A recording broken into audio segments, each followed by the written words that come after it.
Common Stocks e Uncommon Profits, do Phil Fisher, é o livro que Warren Buffett cita como os livros que mudou a carreira dele no mercado financeiro enquanto gestor de investimentos. Antes de conhecer o Phil Fisher e as ideias dele, o Warren Buffett usava muito as estratégias do Benjamin Graham, que é o autor do Investidor Inteligente. Já fiz um vídeo sobre ele, eu deixo aqui no canal para vocês darem uma olhadinha depois. Então, antes de conhecer o Phil Fisher, o Warren Buffett usava 100% as estratégias do Benjamin Graham e estava tendo um resultado muito bom até então, né?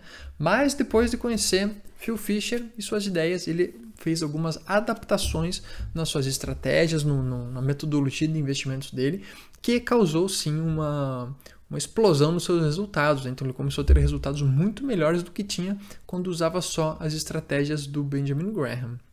O próprio Buffett cita que hoje, né, as estratégias de investimento dele estão baseadas mais ou menos entre 70% e 80% Phil Fisher e aí os 20% e 30% Benjamin Graham. É assim que ele define mais ou menos como que é a estratégia de investimentos dele. Mas qual que é a grande diferença entre as duas e quais que são as grandes ideias aqui preconizadas por Phil Fisher? Bom, se eu tivesse que apontar uma diferença entre a abordagem de investimentos Benjamin Graham e a de Phil Fisher, eu diria que Benjamin Graham é muito mais focado em dados quantitativos e o Phil Fisher é muito mais ligado em dados qualitativos. E é por isso que eu acho que o Warren Buffett teve grande sucesso juntando essas duas filosofias, tanto a parte quantitativa do Benjamin Graham quanto a parte qualitativa do Phil Fisher. Então, enquanto o Graham focava muito mais em conhecer o passado dos lucros das empresas, fazer uma análise estatística dos dados, análises contábeis, etc, etc, o Phil Fisher foca muito mais na qualidade da empresa que ele está comprando. Na qualidade da empresa, na qualidade dos produtos, na qualidade da administração, toda uma análise mais, vamos dizer assim, mais completa do quadro empresarial da empresa que ele está prospectando para fazer uma aquisição. Ele usava métodos que hoje podem ser classificados como ilegais, né? Então, a questão de informações privilegiadas, ele cita no livro, inclusive, para você, o que ele chama de Scuttlebutt Method, que é como se você fosse fofocar sobre a empresa ali com os seus diretores, os seus funcionários, tá? Para você tentar descobrir, meio comendo pela beirada, como que a empresa está, se ela tem projetos de expansão, se ela está com algum problema ali em relação a, sei lá, ao marketing, em relação ao setor A, ou B ou C. Então ele preconiza que você tem que conhecer muito bem a sua empresa antes de comprar suas ações, e você faz isso conversando com os diretores, indo almoçar com eles, sabe? Fazendo esse joguinho meio de tentar puxar as informações, meio de detetive, né? Sendo um detetive ali em relação a toda a diretoria, conselho de administração e tal, para puxar as informações que você precisa antes de você decidir comprar ou não a empresa. Coisa que o Graham não fazia. O Graham era muito mais analítico, então ele sentava lá. Uma coisa, inclusive, que o Phil Fisher fala, uma frase muito interessante que ele tem aqui nesse livro, que ele diz assim, muitas pessoas pensam que um investidor é uma pessoa que, né, pega vários dados ali, balanço da empresa, demonstração de resultados, análises quantitativas, estatísticas disso, daquilo, senta ali no seu escritório, na sua cadeira, faz um monte de conta, analisa um monte de dados, e aí com o seu intelecto funcionando, fazendo suas projeções, as suas análises, ele consegue descobrir quanto que vale a empresa, vai lá, compra e ganha dinheiro com isso. Ele diz que essa visão sobre o investidor está muito equivocada, né? Para ele, um investidor é muito mais uma pessoa que está envolvida ali no mundo dos negócios, que sim vai almoçar com os diretores, vai conhecer aquela empresa, vai fazer visitas às empresas, e é assim que ele consegue puxar as informações que ele precisa para decidir se faz ou não um investimento. Então a análise dele, como eu disse, é muito mais qualitativa, ela é um método muito mais sutil de você conseguir as informações para tomar a decisão de fazer ou não um investimento. Um dos capítulos desse livro muito interessante chama 15 pontos que você tem que avaliar para decidir comprar uma empresa. Então ele lista, de fato, 15 pontos para você estudar, 15 respostas ali que você tem que encontrar para decidir se vale ou não a pena fazer um investimento. E apenas um desses 15 pontos está relacionado a questões, vamos dizer assim, contábeis e financeiras da empresa, que é basicamente se a empresa está saudável, se a empresa está financeiramente estável. Todos os demais são pontos em relação aos produtos, em relação à administração da empresa, aos diretores, a quanto que a empresa investe em marketing. Enfim, então tem vários, né? São 15 pontos, eu não vou listar todos eles aqui. Mas o interessante de notar é que desses 15, apenas um é voltado, focado de fato nessas questões mais analíticas, mais matemáticas da contabilidade, das finanças das empresas, ok? Então, um ponto interessante também da filosofia do Phil Fisher é o que ele fala em relação a dividendos. Ele não gosta muito de investir em empresas que pagam dividendos, certo? Ele diz que é muito mais interessante para o investidor que a empresa, em vez de distribuir dividendos, retenha esses dividendos e invista na própria empresa, invista no próprio negócio. Ele diz que o potencial de crescimento que o investidor ganha com isso, né, que a empresa ganha com isso passando o retorno para o investidor, é muito maior. Então, para o investidor, curiosamente, vale mais a pena que o dividendo, em vez de ser repassado para ele, seja investido na própria empresa. Isso dá um retorno muito maior para os investidores.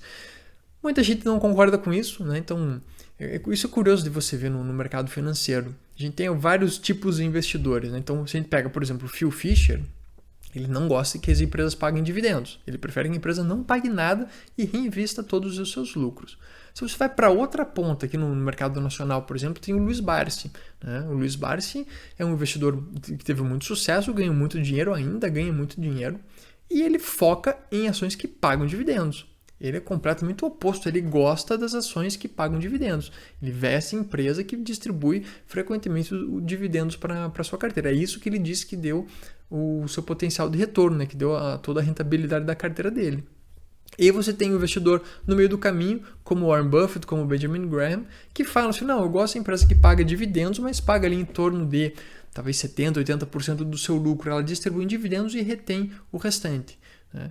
E se você analisar, todos eles foram muito bem sucedidos. Então, Phil Fisher investindo em empresas que não pagavam dividendos, teve muito sucesso.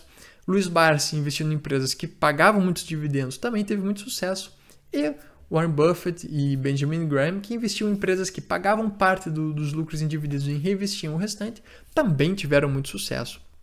É curioso isso, então, quando você estiver montando a sua estratégia de investimentos, cuide para você não se limitar a escolher, sei lá, você lê o livro aqui do Phil Fisher, ele falou que dividendos são ruins e você ignora todas as outras empresas que pagam dividendos. Não precisa fazer isso, né? Obviamente, escute os argumentos deles, escute os argumentos do Barsi, escute os argumentos do Graham e monte a sua própria estratégia de investimentos com base naquilo que você precisa, né? Com base nos seus objetivos, nas suas perspectivas de lucro, seus anseios, seus medos e tudo mais, né? Mas é interessante ver que os investidores alcançam sucesso por meios diferentes. Eu acabei fugindo um pouquinho do assunto do livro aqui, falar só mais uma coisa a respeito desse livro, do Phil Fisher. Foi através desse livro, né, por esse autor, o Phil Fisher, que foi cunhado o termo de growth stocks, ou seja, investimentos em ações de crescimento. Qual que é a ideia de uma ação a crescimento? É uma ação que, sim, não paga dividendos, ela reinveste os seus dividendos nela mesma e tem um potencial de crescimento muito grande. É mais ou menos a ideia de você comprar uma empresa pequena que está começando agora, você descobre ela agora como se fosse uma startup, vamos dizer assim, e ela reinveste dentro dela todos os lucros que ela tem, faz isso durante alguns anos e daí o crescimento dela explode, né? Ela cresce muito rápido, tem um crescimento muito ligeiro, muito rápido, dá um retorno muito grande para o investidor. Foi o Phil Fisher que cunhou esse termo, né? Ele ficou muito famoso por preconizar o investimento em growth stocks, ou seja, empresas que têm um potencial de multiplicar por 10, 15, 20 vezes o patrimônio investido. Recomendo muito a leitura, pessoal, Common Stocks and Common Profits. Esse aqui que eu tenho está em inglês. Eu acho que já existem versões traduzidas. Acho que o nome seria Ações Ordinárias, Lucros Extraordinários. Se eu não me engano, eu já vi esse livro traduzido por aí, tá? Do Philip Fisher. Procurem lá, se vocês encontrarem, definitivamente vale a pena comprar para ler esse livro, tá bom? Resumindo as ideias dele aqui, então, basicamente é você estudar a parte mais qualitativa da empresa, certo? Se a empresa é boa, os produtos são bons, a administração, o conselho, a diretoria, todo mundo fazendo um bom trabalho. e focar em empresas que têm potencial de crescimento, ou seja, empresas não que paguem dividendos, mas que têm um potencial de crescimento muito grande. Essa é a grande sacada aí do Philip Fisher e onde veio todo o sucesso dele. Se você juntar então, né, o Investidor Inteligente com o livro do Phil Fisher, cara, isso aqui é a receita para você ter sucesso nas suas operações no mercado financeiro. Não é muito leve a leitura, né, que aqui deve ter umas, sei lá, 800, 900 páginas, mas definitivamente vale o esforço, tá bom? Se ficarem com alguma dúvida, entre em contato comigo, vai ser um prazer esclarecer para vocês, tá bom? Então deixem nos comentários, qualquer coisa a gente vai conversando, beleza? Também, por gentileza, se inscreva no canal ali, ativa o sininho, faz todo aquele rolê todo lá que me ajuda a divulgar o trabalho, tá bom? Obrigado, pessoal, até mais!